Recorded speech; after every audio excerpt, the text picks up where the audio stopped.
genius. Yeah, genius.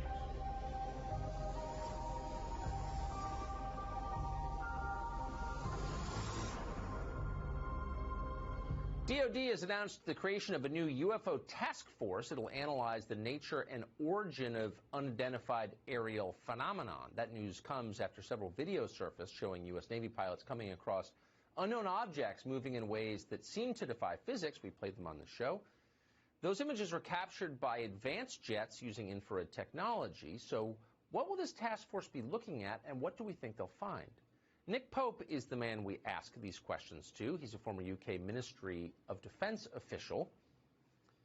He joins us tonight. Nick, thanks so much for coming on. So we've touted this story a couple of times that there's this new task force, but we haven't gotten into the details, and this is an important story, just to be clear, maybe even more important than our presidential election. It's not clear what they're looking for and what people who pay attention expect them to find. What do you think? Well, when the Senate Intelligence Committee demanded a report on all this from the Director of National Intelligence, one of their concerns was that a lot of different people in the U.S. government, the military, the intelligence community, maybe were doing things on this, but no one was pulling it all together. So I think one of the first things this task force will have to do is find out who knows what about this and pull it all together and see what we already have on this issue, perhaps highly classified and deeply compartmentalized.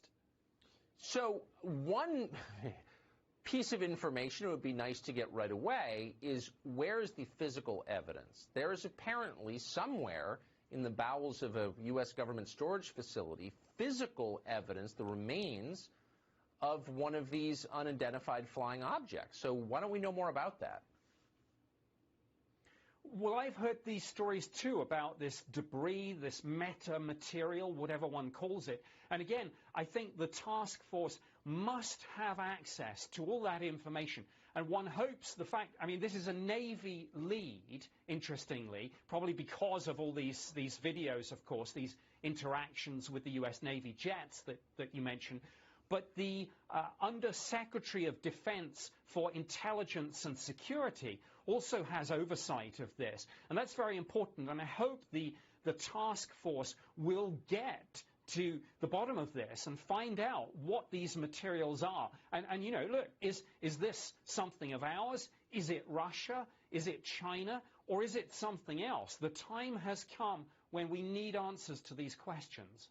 It's pretty clear from our conversations with U.S. government officials that they've ruled out Russia and China. They don't believe these are aircraft from foreign militaries. Why would they be keeping the details from the public? What's your best guess?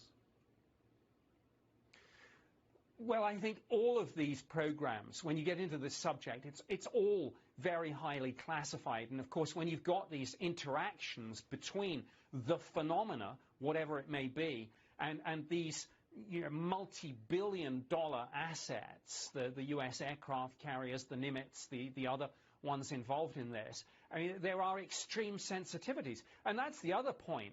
No government really likes to turn around and say, look, we've lost control of our own airspace here. There's something in our skies faster and more maneuverable, and we don't know what it is.